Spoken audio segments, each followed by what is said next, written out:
Hobby. Sa video ito ay tuturuan ko kayo kung paano mag-breed ng Zebra Danio Yellow Longfin. Unang-una, ang gagawin natin, alamin natin ang gender ng isda, kung ito ba ay babae o lalaki.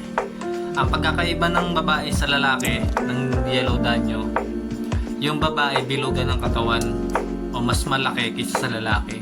Yung lalaki, ano lang siya, parang payat lang siya na mahaba, na walang bukol sa tiyan o parang hindi siya parang kahit busog siya, hindi siya nakabukol yung tiyan niya. Yung babae, gutom man o busog, nakabukol yung tiyan.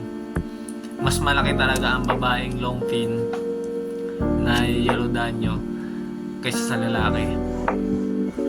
Tapos pangalawa, kailangan natin ng breeding cage o yung kulungan nila para hindi nila makain yung itlog. Gaya na itong ipapakita ko sa video, na nguso lang ng Wilkins ang ginawa ko. Tapos yung pinakatakip niya, nilagyan ko ng net para doon lulusot yung itlog nila. Tapos bago natin ilagay sa breeding tank, i-make sure lang natin na na-acclimate natin yung tubig doon sa paglalagay natin ng isda o pagbibreedan natin, para hindi tayo magkaroon ng problema. Baka ma-water shock din yung mga breeder natin. Tapos i-acclimate din natin sa tank yung mga isdang ilalagay natin o i-breed natin doon.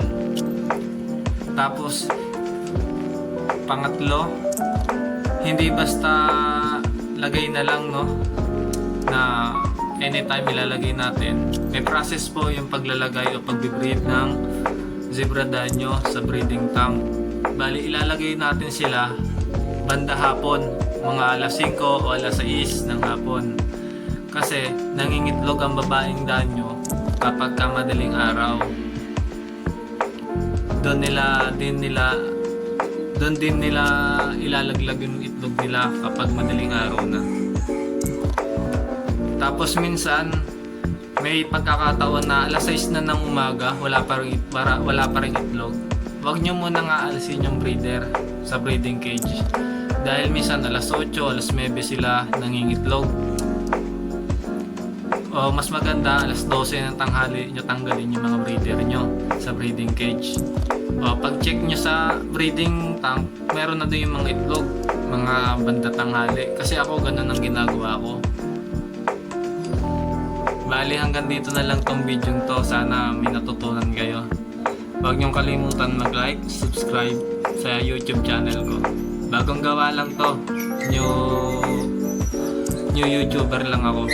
Bagong YouTuber lang. Salamat po.